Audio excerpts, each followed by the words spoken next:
Hello students, welcome to the YouTube channel of Infinity Engineering Academy. In this session we are going to discuss the syllabus for the civil engineering students for the particular examination, that is BMC for JEE post. हा जो syllabus आहे हा last time जेव्हा ही exam झाली होती, that is in 2019, त्यावेळेचा हा syllabus आहे.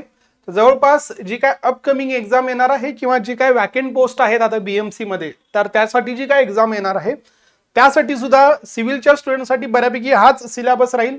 झाले तर मायनर चेंजेस होऊ शकतात. तर ज्यांना आजपासून अभ्यासाला सुरुवात करायची आहे या बीएमसी साठी, सिरियसली जे एक्झाम देणार असतील किंवा सिरियसली जे बीएमसीच्या ऍड साठी जे वेट करत आहेत, तर त्यांनी नक्की कशाचा अभ्यास करायला पाहिजे, कुठल्या सब्जेक्ट्स पासून स्टार्ट केले पाहिजेत किंवा एखादा सब्जेक्ट आहे त्यामध्ये कुठले कुठले टॉपिक सुरुवातीला केले पाहिजेत, तर पहिल्या फेज मध्ये कुठले सब्जेक्ट केले पाहिजेत, सेकंड फेज मध्ये कुठले सब्जेक्ट्स केले पाहिजेत. तर ह्याबद्दलचं थोडासा गायडन्स जे आहे ह्या सेशन मध्ये तुम्हाला मिळून जाईल, जेणेकरून जे प्लॅनिंग असेल ह्या एक्झामसाठी, ज्या प्रिपरेशन प्लॅनिंगसाठी तुम्हाला नक्कीच ह्या व्हिडिओचा फायदा होईल. तर बघूयात आपण की सुरुवातीला की या केसमध्ये की एक्झाम स्ट्रक्चर काय होते किंवा टेक्निकल साठी त्यावेळेला किती क्वेश्चन्स आले होते, त्यावेळेचं एक्झाम स्ट्रक्चर कसं होतं हे बघूयात सुरुवातीला आणि मग डिटेल सिलेबस बघूयात आपण. तर त्यावेळेचं जे एक्झाम स्ट्रक्चर होतं, तर त्यावेळेला बघा 20 क्वेश्चन जे आहे ते 20 क्वेश्चन्स तुमच्या जीएस मधून आले होते 20 मार्क्ससाठी. त्याचबरोबर 20 क्वेश्चन जे आहेत हे बौद्धिक क्षमता म्हणजे जे काय आपण ॲप्टिट्यूड किंवा रिझनिंग असं म्हणतो, तर त्यासाठी हे 20 क्वेश्चन्स होते. आणि टेक्निकलचे जे आहे ते 60 क्वेश्चन्स होते 60 मार्क्ससाठी. तर जवळपास 60-40चा हा रेशो होता, 60 टेक्निकल 40 नॉन टेक्निकल. त्यामध्ये सुद्धा जर बघितलं तुम्ही तर यामध्ये स्पेसिफिक सिलेबस त्यावेळेला दिलेला होता. म्हणजे आता सिव्हिल टेक्निकल म्हणजेच काय, सिव्हिलचे स्टुडंट्स असतील तर सिव्हिलचे सब्जेक्ट्स, मेकॅनिकलसाठी स्पेशली त्यांनी सिलेबस जो आहे हा त्यावेळेला दिला होता, जो आज सुद्धा त्यांच्या ऑफिशियल वेबसाईटवर अवेलेबल आहे. तुम्ही गुगलवर सर्च केलं तर तुम्हाला सुद्धा डिटेल जी सिलेबसची कॉपी आहे ही मिळून जाईल अशा पद्धतीनं फर्स्ट वेबसाईटवरच. तर हाच सिलेबस आपण डिस्कस करणार आहोत. तर पहिला जो सब्जेक्ट आहे तो टोटल 13 सब्जेक्ट्स होते, त्यावेळेला 13 सब्जेक्ट्स टोटल होते. आणि तुम्ही एक जर सिलेबस ही कॉपी जर अनालिसिस केली तर तुम्हाला असं लक्षात येईल की ज्यांनी एमपीसी मेन्स एक्झाम दिलेली आहे किंवा ज्याचं एमपीसी मेन्स एक्झामचं प्रिपरेशन केलेलं आहे, तर तो सिलेबस आणि हा सिलेबस जवळपास सेम होता. म्हणजे ती एईची पोस्ट आहे, ही जेईची पोस्ट आहे, बट सिलेबस बघितला तर सिलेबस हा तिथला आणि इथला सेम होता. क्वेश्चनची लेवल जी आहे ती इथली क्वेश्चनची लेवल थोड्या प्रमाणात जेई पोस्टसाठी कमी असू शकते. तर या केसमध्ये पहिला सब्जेक्ट जो आहे बिल्डिंग कन्स्ट्रक्शन आणि मटेरियल, हा मेनली 4 ह्याच्यामध्ये डिवाइड झालेला आहे. बघा कशा पद्धतीने डिवाइड झालेला आहे. फर्स्ट जो पार्ट आहे हा पूर्णपणे तुमच्या कॉन्क्रीट टेक्नॉलॉजीशी रिलेटेड आहे. म्हणजे कॉन्क्रीट टेक्नॉलॉजी जो सब्जेक्ट आहे तुमच्या डिप्लोमाला तुम्ही दिलेला असेल किंवा डिग्री असेल, तर त्या केसमध्ये कॉन्क्रीट टेक्नॉलॉजी हा एक स्पेशल सब्जेक्ट असतो. तर हा सब्जेक्ट तुम्हाला ह्या पीसीएम या सब्जेक्टमध्ये इन्क्लूड केलेला आहे सिलेबस कॉपीमध्ये. त्यानंतर हा जो पार्ट आहे हा सगळा बिल्डिंग मटेरियलशी रिलेटेड पार्ट आहे. मग त्यामध्ये स्टोन असेल, ब्रिक असेल, cement, lime, mortar, timber, plastic, concrete, steel, paint and varnishes. तर अशी जे आहेत हे बिल्डिंग मटेरियलशी रिलेटेड पार्ट तुम्हाला बिल्डिंग कन्स्ट्रक्शन मटेरियलमध्ये बघायला मिळेल. त्यानंतर बिल्डिंग प्लॅनिंगशी रिलेटेड जे आहे, प्लॅनिंगशी रिलेटेड ज्या काही कन्सेप्ट्स आहेत बिल्डिंगच्या, तर तो पार्ट तुम्हाला इथं बघायला मिळेल थर्ड जो आहे. आणि लास्ट जो पार्ट आहे तो बिल्डिंग कन्स्ट्रक्शन मध्ये, त्यामध्ये फाउंडेशन असेल, आरसीसी वर्क असेल, ब्रिक वर्क असेल, स्टोन वर्क असेल, त्याचबरोबर रूफ्स असतील, विंडोज असतील, डोअर्स असतील. तर असे हे मेन 4 कंपोनंट्स तुम्हाला ह्या बिल्डिंग कन्स्ट्रक्शन मटेरियलमध्ये बघायला मिळतील. तर हा झाला फर्स्ट सब्जेक्ट. सेकंड जो आहे तो आहे engineering mechanics, one of the basic subject of the civil engineering branch, जो तुम्हाला फर्स्ट इयर मध्ये शिकवला जातो, डिप्लोमा असेल किंवा डिग्री असेल. तर हा जो टॉपिक आहे हा जेई लेवलच्या एक्झामसाठी हा सब्जेक्ट इम्पॉर्टंट आहे. हा ऍडिशनल सब्जेक्ट आहे जो तुमच्या मेन्स मध्ये नाही आहे सिलेबसमध्ये, बट इथे इंटेन्शनल त्यांनी ऍड केला होता, कारण हा एक बेसिक सब्जेक्ट आहे. तर यामधले इम्पॉर्टंट टॉपिक्स काय स्टडी करायचे आहेत बघा. सिंपल मशीन, आता जी WRT एक्झाम झाली त्यामध्ये सुद्धा तुम्हाला या मशीनशी रिलेटेड क्वेश्चन्स विचारले गेले होते, ज्यामध्ये तुम्हाला इफिशियन्सी विचारल्या गेल्या होत्या वेगवेगळ्या मशीनशी रिलेटेड. मग त्यामध्ये व्हेलॉसिटी रेशो काय असतो, मेकॅनिकल ॲडव्हान्टेज काय असतो, इफिशियन्सी कशी कॅल्क्युलेट केली जाते. तर हे सिंपल मशीनमध्ये क्वेश्चन जे आहेत ते क्वेश्चन्स तुम्हाला विचारले जाऊ शकतात. त्यानंतर फोर्स सिस्टीम असेल, वेगवेगळ्या टाईपच्या फोर्स सिस्टीम असतात, ज्यामध्ये आपण कोलिनियर सिस्टीम असेल किंवा नॉन कोलिनियर सिस्टीम असेल किंवा तुमची कोप्लेनर असेल, नॉन कोप्लेनर असेल, अशा ज्या सिस्टीम्स आहेत आणि ह्या सिस्टीमचं कंपोजिशन असेल, composition of forces, resolution of forces, determining the resultant, हे सगळे पार्ट्स जे आहेत हे पार्ट तुम्हाला इथं फोर्स सिस्टीम मध्ये स्टडी करावे लागतील. कॉम्प्युटेशन ऑफ फोर्सेस जे आता पार्ट सांगितला मी तो त्याचबरोबर इक्विलिब्रियम जो पार्ट आहे, तर इक्विलिब्रियम मध्ये इक्विलिब्रियमच्या ज्या कंडिशन्स आहेत, ज्या आपण स्टॅटिक कंडिशन्स ऑफ इक्विलिब्रियम असं म्हणतो, तर ह्या इक्विलिब्रियम कंडिशन ज्या आहेत, summation of horizontal forces, summation of vertical forces, summation of movement, हा जो पार्ट आहे हा पार्ट तुम्हाला इथं स्टडी करावा लागेल. त्याचबरोबर फ्रिक्शन जे आहे, स्टॅटिक फ्रिक्शन असेल, लिमिटिंग फ्रिक्शन असेल, डायनॅमिक फ्रिक्शन असेल, अँगल ऑफ फ्रिक्शन असेल, कोन ऑफ फ्रिक्शन असेल, कोइफिशियंट ऑफ फ्रिक्शन असेल, लॉज ऑफ फ्रिक्शन असेल, हे सगळे पार्ट इथं स्टडी करावे लागतील. त्याचबरोबर सेंट्रॉइड आणि सेंटर ऑफ ग्रॅव्हिटी मधला जो डिफरन्स आहे किंवा सेंट्रॉइड कशासाठी आणि सेंटर ऑफ ग्रॅव्हिटी कशासाठी हे तुम्हाला माहित असणे गरजेचं आहे. वेगवेगळ्या स्टँडर्ड शेपसाठी सेंट्रॉइड किंवा सेंटर ऑफ ग्रॅव्हिटीचे फॉर्म्युले तुम्हाला माहित असणं गरजेचे आहेत. त्याचबरोबर आताचं जर तुम्ही ज्या काही एक्झाम झालेल्या WRD वगैरेच्या एक्झाम झालेल्या JEE पोस्टच्या, त्यावेळेला न्यूमरिकल एक्झाम्पल इररेग्युलर शेपसाठी सुद्धा विचारले गेलेले होते, तर ते सुद्धा तुम्हाला सॉल्व्ह करता आले पाहिजे. तर पहिल्या फेज मध्ये तुम्ही अगदी सुरुवात करायची असेल तर ह्या सब्जेक्ट पासून सुरुवात करू शकता. अगदी बेसिक सब्जेक्ट आहे, याचं लिंकिंग तुम्हाला वेगवेगळ्या सब्जेक्ट मध्ये बघायला मिळेल. सॉम असेल, जिओटेक असेल, तर याचे लिंकिंग आहे. त्यामुळे सुरुवात करताना फर्स्ट फेज मध्ये पहिला जो सब्जेक्ट आहे तो काय घ्या तुम्ही, इंजिनिअरिंग मेकॅनिक्स घ्या, याला अप्लाइड मेकॅनिक्स पण म्हणतात. ओके. त्यानंतर सेकंड जो लगेच मेकॅनिक्सच्या सोबत तुम्हाला कुठला सब्जेक्ट घ्यायचा आहे, सॉम घ्यायचा आहे, स्ट्रेंथ ऑफ मटेरियल. तर यामध्ये तुम्हाला सिंपल स्ट्रेसेस आणि स्ट्रेन, मग यामध्ये हुक्स लॉ असेल, मॉड्युलस ऑफ इलॅस्टिसिटी असेल, मॉड्युलस ऑफ रिजिडिटी असेल, elongation of a prismatic bar, non prismatic bar, relationship between elastic constant, stress strain curve असेल, प्रॉपर्टीज ऑफ मटेरियल असेल, हा सगळा पार्ट स्टडी करायचा आहे. त्याचबरोबर बेंडिंग मुवमेंट आणि शिअर फोर्स डायग्राम ज्या आहेत, ज्या वेगवेगळ्या बीमसाठी, वेगवेगळ्या लोडिंगसाठी आपल्याला माहित असणं गरजेचे आहेत, त्याच्या शेपवर, त्याच्या फॉर्म्युलांवर, त्याच्यावर न्यूमरिकल तुम्हाला विचारलं जाऊ शकतं. त्यामधले काही आणखी पर्टिक्युलर पॉईंट्स आहेत, पॉईंट ऑफ कॉन्ट्रा फ्लेक्चर असेल, पॉईंट ऑफ कॉन्ट्रा शिअर असेल, असे जे पॉईंट्स आहेत हे सुद्धा तुम्हाला माहित असणं गरजेचे आहे. त्यानंतर टॉर्शन थिअरी असेल, टॉर्शनचे फॉर्म्युले असतील. आताच MPC मध्ये एक स्ट्रेन एनर्जीचा फॉर्म्युला विचारला होता बघा. त्याचबरोबर bending theory of a beam असेल, त्यानंतर तुमचं डिप्लेक्शन ऑफ अ बीम असेल, theories of a buckling of a column असेल. तर असे जे हे पॉईंट्स आहेत हे स्ट्रेंथ ऑफ मटेरियलच्या एक्झामसाठी तुमचे इम्पॉर्टंट पॉईंट्स आहेत. तर जसं मेकॅनिक्स तुम्ही कंप्लीट करता त्याच वेळेला तुम्ही हा सॉम जो टॉपिक आहे, हा सॉम टॉपिक लगेचच पहिल्या फेजमध्ये कंप्लीट करा, कारण हा तुमच्या एक्झामच्या या पर्टिक्युलर सिलेबससाठी असणारच आहे. कारण हा वेगवेगळ्या एक्झाम जे आहेत, JEE पोस्टच्या असतील, AE पोस्टच्या असतील, बरेचसे क्वेश्चन सॉमवर विचारले जातात. त्यामुळे हा मेकॅनिक्स आणि सॉम सुरुवातीला करा. त्यानंतर टॉस जो आहे हा थोडासा JEE लेवलच्या स्टुडंटसाठी आतापर्यंत क्वेश्चन्स येत नव्हते, पण आता जर तुम्ही ट्रेंड बघितला वेगवेगळ्या JEE एक्झाम मध्ये, जसं की WRD 2019 असेल, PMC ची एक्झाम असेल, इथं सुद्धा काही क्वेश्चन्स तुम्हाला यावर बघायला मिळाले. तर सिलेबस मध्ये सुद्धा लिमिटेडच टॉपिक त्यांनी ठेवलेले होते. त्यावेळेला अनालिसिस ऑफ बीम असेल, फ्रेम आणि ट्रसेस, जे क्वेश्चन्स आतापर्यंत आलेले आहेत ह्या 2-3 एक्झाम मध्ये रिसेंट, ट्रस बद्दल आणि त्याचबरोबर स्टॅटिक इनडिटर्मन्सी असेल बीमशी रिलेटेड किंवा कायनेमॅटिक इनडिटर्मन्सी असेल, त्यावरच बरेचसे क्वेश्चन्स विचारले गेले आहेत. त्यामुळे हे तर दोन पहिल्या फेजमध्ये तुम्ही कंप्लीट करणं गरजेचं आहे. आणि ॲडिशनल जे आहेत स्लोप डिप्लेक्शन, मुवमेंट डिस्ट्रीब्युशन, हे जे आहे सेकंड फेजमध्ये जरी केलात तरी चालेल. पण ह्या थोडासा नवीन असू शकतो काही विद्यार्थी मित्रांना जे फक्त JEEचं प्रिपरेशन करत आहे. त्यामुळे ह्या सब्जेक्टला सुद्धा सुरुवात करा पहिल्या फेजमध्ये आणि सेकंड फेजमध्ये असं डिवाइड करू शकता तुम्ही. त्यानंतर असेल स्टील स्ट्रक्चर. तर हा जो आहे स्ट्रक्चर मधला आणखी एक डिझाईनचा टॉपिक येतो तुमचा स्टील स्ट्रक्चर. यामध्ये डिझाईनशी रिलेटेड सुरुवातीला कनेक्शन बद्दल, बोल्टेड आणि वेल्टेड कनेक्शन मधले जे काही पॅरामीटर्स आहेत त्या पॅरामीटर्स बद्दल तुम्हाला माहित असणं, पिच काय असतं त्याबद्दल, त्याच्या स्टँडर्ड जे काही फॉर्म्युले आहेत, ह्या सगळ्या ज्या गोष्टी आहेत ह्या माहित असणं गरजेच्या आहेत. त्याचं डिझाईन करत असताना कुठल्या कुठल्या स्ट्रेंथ प्रॉपर्टी कन्सिडर केल्या जातात त्याच तुम्हाला माहित असणं गरजेचं आहे. डायमीटरशी रिलेटेड जे आहे, बोल्ट डायमीटर वगैरे ज्या गोष्टी आहेत त्या माहित असणं गरजेचे आहे. त्याचबरोबर मग डिझाईन ऑफ कॉलम असेल, फुटिंग असेल, ट्रसेस असतील, स्टील बीम्स असतील, म्हणजेच तुमचे जे काय वेगवेगळे सेक्शन्स आहेत, आय सेक्शन असेल, चॅनल सेक्शन असेल, अँगल सेक्शन असेल, आणि आणखी सगळ्यात महत्त्वाची इम्पॉर्टंट पॉईंट असेल या सब्जेक्टसाठी, डिझाईनच्या सब्जेक्टसाठी, तो असतील तुमच्या IS कोड. तर याचे जे काय IS कोड बद्दलचे जे काय बेसिक कोडल प्रोव्हिजन्स आहेत त्यावर मॅक्झिमम क्वेश्चन जे आहेत ते क्वेश्चन्स तुम्हाला एक्झाम मध्ये विचारले जातात. मग स्टील असेल किंवा तुमचा हा RCC असेल, RCC मध्ये IS 456 असेल किंवा स्टील मधला IS 800 किंवा 875 ह्याबद्दलची किंवा ह्यातला डिझाईनचा जो 10262 आहेत, हे IS कोड मधले कोडल प्रोव्हिजन जे आहेत याच्यावर क्वेश्चन हमखास विचारले जातात. त्यामुळे हे फर्स्ट फेज मध्ये तुम्ही हे जे काही कोडल प्रोव्हिजन्स जे आहेत, बेसिक ज्या गोष्टी आहेत ह्या करणं गरजेचे आहेत.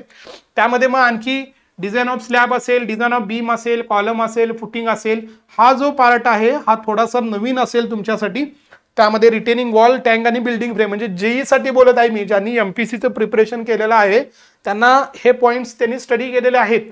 पण फक्त जेईचं मी बोलत आहे, जेईसाठी हे थोडंसं नवीन असू शकतात.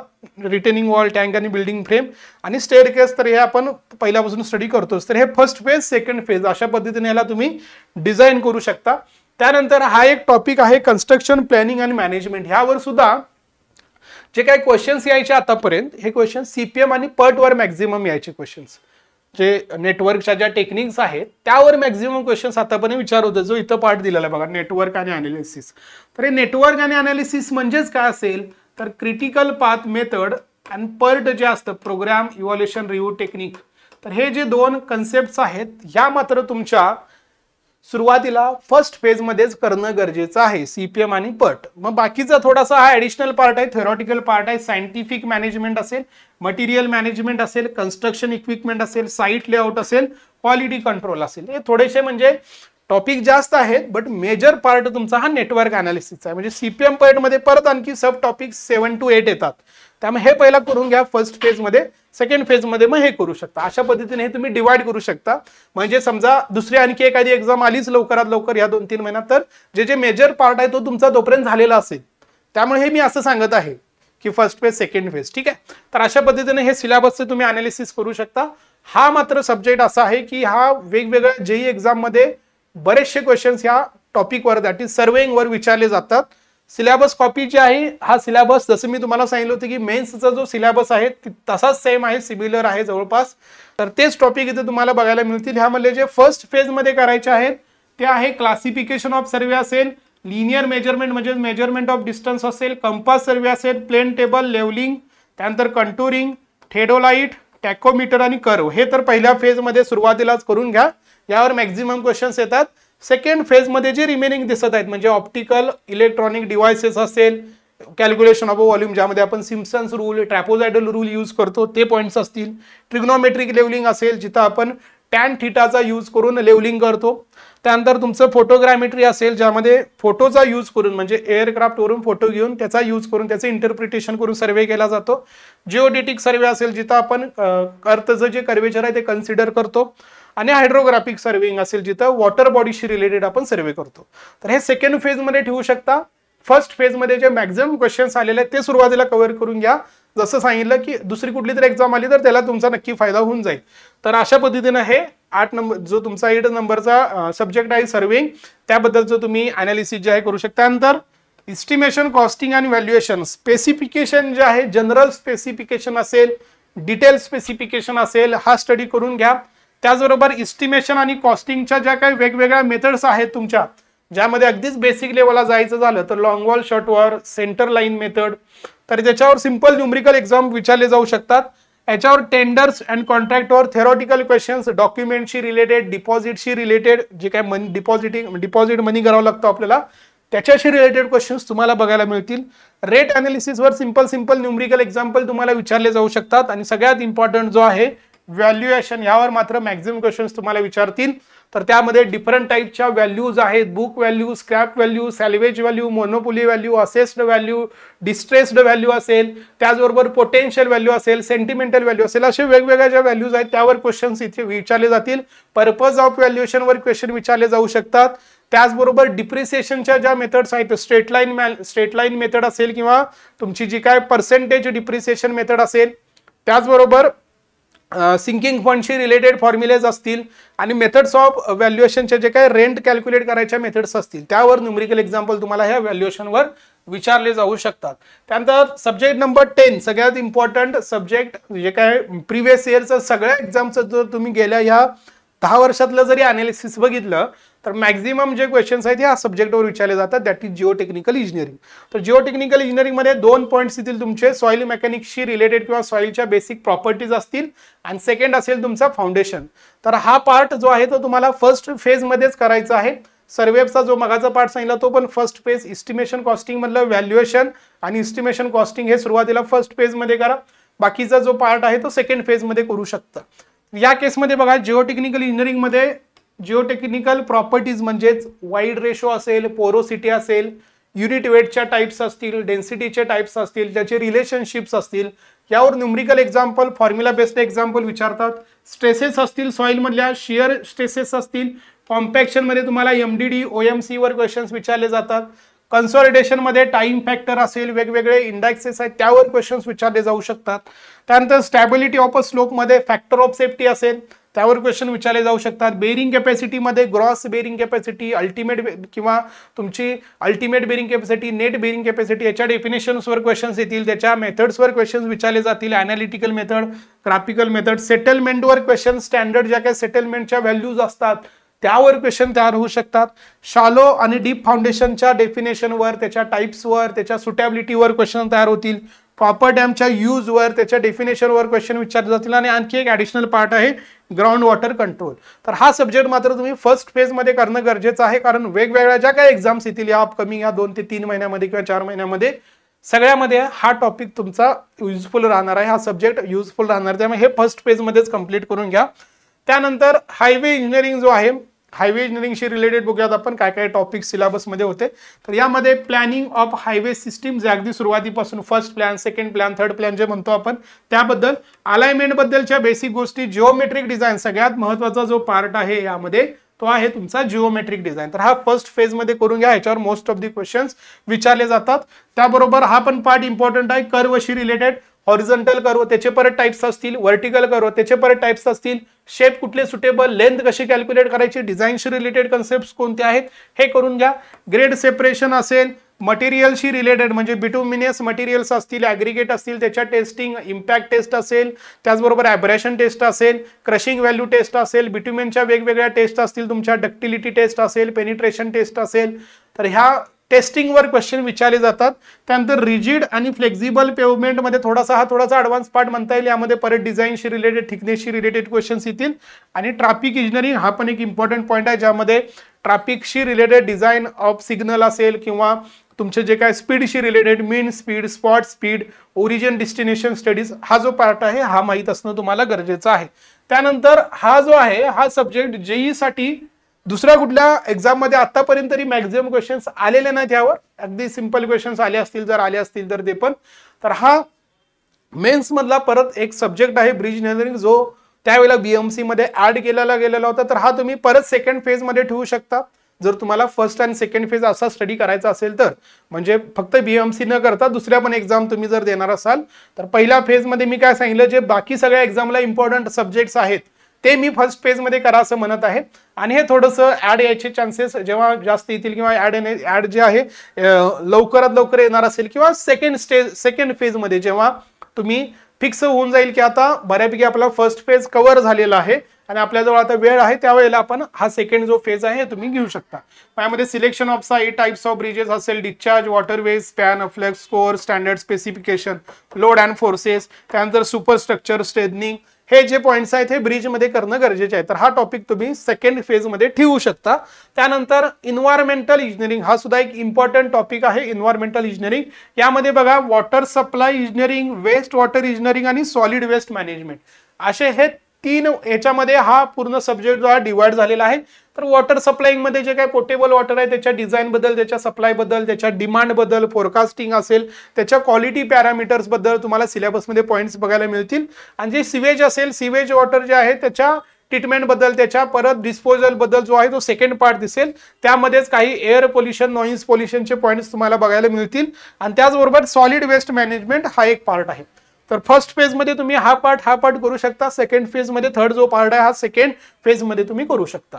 तर अशा पद्धतीनं हा डिटेल सिलेबस आपण डिस्कस केलेला आहे, जो त्यावेळेला 2019 मध्ये JEE सिव्हिल साठी जो काही सिलेबस त्यावेळेला डिक्लेअर झाला होता तो सिलेबस आपण डिस्कस केला.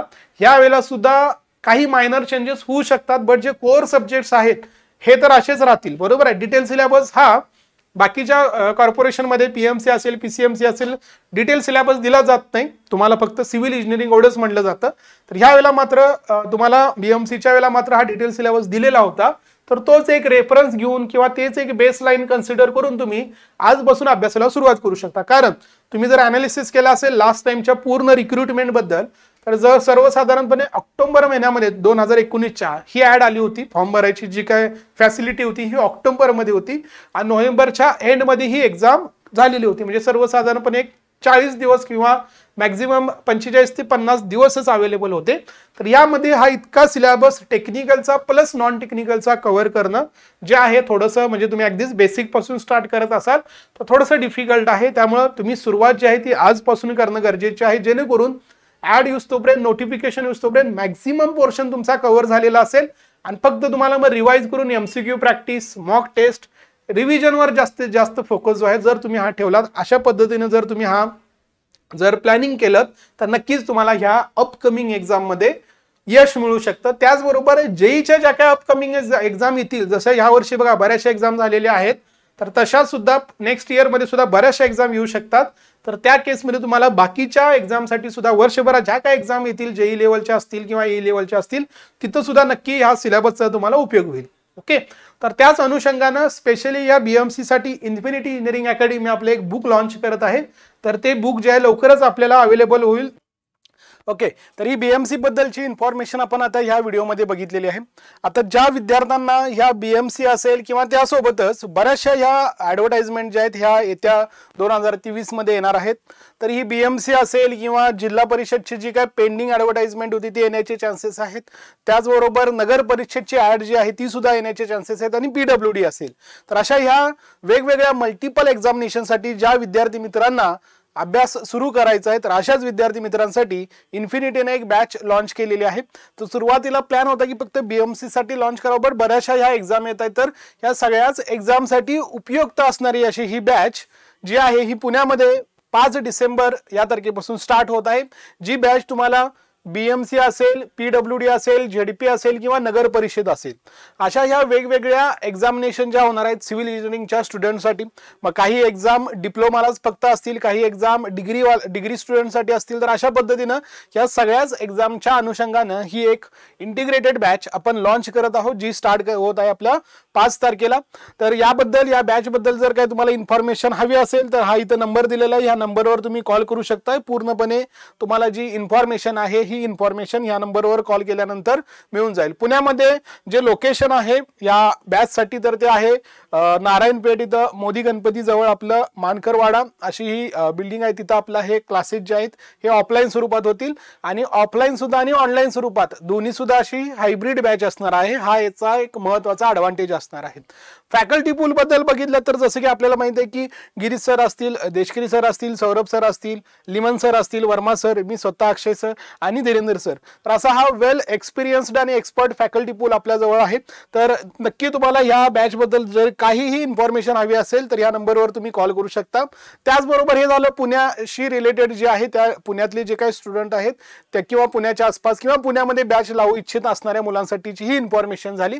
आता काही विद्यार्थी मित्र नाशिकमध्ये असतील किंवा नागपूर साईडला असतील तर त्या केसमध्ये तिथं सुद्धा आपली ही जी बॅच आहे ही 12 तारखेपासून 12 डिसेंबर पासून ही जी बॅच आहे ही batch same faculty full same तशीच BMC साठी, PWD, ZP आणि नगर परिषद साठी नाशिकमध्ये सुद्धा आणि नागपूरमध्ये सुद्धा ही बॅच जी आहे ही बॅच 12 डिसेंबर पासून स्टार्ट होत आहे. त्याचबरोबर जर तुम्हाला प्राइसेस बद्दल, जर या बॅच साठी जी प्राइस आहे ही अगदी डिस्काउंट स्वरूपात, जर फक्त ऑनलाईन बॅच ज्यांना जॉईन करायचं की ज्यांना पुणे असेल, नाशिक असेल, नागपूर असेल, इथं येणं पॉसिबल नाही आणि त्यांना फक्त ऑनलाईन स्वरूपात जर बॅच हवी असेल तर 7999 मध्ये ही बॅच ऑनलाईन स्वरूपात आता सुद्धा आपल्या इन्फिनिटी ॲपवर अवेलेबल आहे.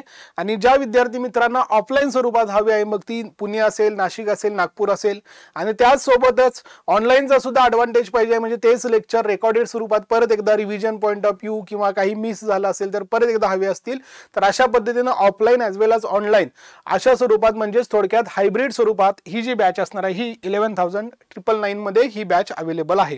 तर ही आता तुम्ही आपलं जे ॲप आहे या ॲपवर जाऊन हे तुम्ही परचेस करू शकता, किंवा त्याबद्दल जर काय आणखी इन्फॉर्मेशन हवी असेल तर जे नंबर स्क्रीनवर दिसत आहे त्या नंबरवर तुम्ही कॉल करा, किंवा ह्या व्हिडिओच्या डिस्क्रिप्शनमध्ये गुगल फॉर्म लिंक सुद्धा आपण शेअर केलेली आहे. तुमच्या ज्या ह्या वेगवेगळ्या एक्झाम बद्दलच्या ज्या काही इन्क्वायरीज असतील त्यासाठी तुम्ही हा गुगल फॉर्म फिल करा. तुम्हाला आमच्यातर्फे नक्की कॉल येईल आणि तुमच्या ज्या काही शंका असतील त्याचं निरसन केलं जाईल. आता या बॅच बद्दल जर फीचर सांगायचं झालं तर जसं सांगितलं मी तुम्हाला की ऑफलाईन स्वरूपात ही बॅच अवेलेबल अवेलेबल असेल, ऑनलाईन स्वरूपात पण असेल आणि रेकॉर्डेड सेशन सुद्धा याच्या अवेलेबल असतील. म्हणजे एकच बॅच असणार आहे, बट 3 ऑप्शन राहतील तुमच्याजवळ. ऑनलाईनचा ऑप्शन राहील, ऑफलाईनचा ऑप्शन राहील आणि रेकॉर्डेड सेशनचा सुद्धा ऑफलाईन राहील. म्हणजे एकाच बॅच मध्ये हे 3 ॲडव्हान्टेज तुम्हाला मिळणार आहेत. हे जे सेशन्स असणार आहेत हे तुम्ही मल्टिपल टाइम वॉच असेल याच्यासाठी जे फीचर आहे, कितीही वेळा तुम्ही बघू शकता जोपर्यंत याची व्हॅलिडिटी आहे. कोर्सची व्हॅलिडिटी जे म्हणजे अप टू एक्झामिनेशन पर्यंत हे तुम्ही कितीही वेळा बघू शकता. ह्यासोबतच तुम्हाला एक फ्री टेस्ट सिरीज जी आहे ही सुद्धा तुम्हाला मिळून जाईल. आणि त्याचबरोबर ही वेगवेगळ्या एक्झामसाठी जसं सांगितले की BMC सोबतच बाकीच्या ज्या काही एक्झाम्स असतील, नगर परिषद असेल, ZP असेल, PWD असेल किंवा आणखी कुठलीही एक्झाम जी civil engineering point of view असणार आहे, या वेगवेगळ्या मल्टिपल एक्झामसाठी ही बॅच तुम्हाला युजफुल असणार आहे. आणि जसं मी सांगितले की फॅकल्टी पूल जो आहे हा पूर्णपणे एक्सपर्ट आणि एक्सपिरियन्स असा फॅकल्टी पूल असणार आहे. तर गुगल फॉर्म लिंक जी आहे ही लिंक व्हिडिओ डिस्क्रिप्शन मध्ये अवेलेबल आहे. तिथं जाऊन जस्ट क्लिक करा, तुमची प्रायमरी इन्फॉर्मेशन फिल करा. तुम्हाला आमच्या टीम तर्फे नक्की कॉल येईल आणि पूर्ण तुम्हाला ह्या बॅच बद्दल असेल किंवा ह्या रिक्रुटमेंट बद्दल असेल पूर्ण इन्फॉर्मेशन आणखी डिटेल मध्ये मिळून जाईल. हे ऍप आहे आपले इन्फिनिटी अकॅडमीचं. हे तुम्ही प्ले स्टोअर वर जाऊन इन्स्टॉल करू शकता आणि तिथं ह्या तुम्हाला ह्या दोन्ही बॅचेस तिथं अवेलेबल असतील. तर नक्की आपल्या टेलिग्राम चॅनलला जे आहे याच्यावर तुम्ही सबस्क्राईब करा, जॉईन करा. तुम्हाला ह्या वेगवेगळ्या एक्झामच्या ज्या काही लेटेस्ट अपडेट्स असतील ह्या तिथं मिळून जातील. आपले अशा टाईपचे इन्फॉर्मेटिव्ह व्हिडिओज असतील किंवा मॅरेथॉन सेशन्स असतील, MCQ सॉल्विंग सेशन असतील, हे सगळे आपल्या यूट्यूब चॅनलवर अवेलेबल आहेत. त्यालाही तुम्ही सबस्क्राईब करू शकता. आणि ॲप जे आहे हे ॲप जे आहे आपलं प्ले स्टोअरवर अवेलेबल आहे, ते तुम्ही डाउनलोड करा जेणेकरून तुम्हाला ऑनलाईन बॅचचा जो फायदा आहे हा फायदा घेता येईल. तर ही अशी इन्फॉर्मेशन होती ह्या पर्टिक्युलर एक्झाम बद्दलची. अशाच पद्धतीने आणखी वेगवेगळ्या व्हिडिओजमध्ये बाकीच्या ज्या एक्झामच्या ज्या इन्फॉर्मेशन्स आहेत त्याही आपण डिस्कस करूयात. थँक्यू.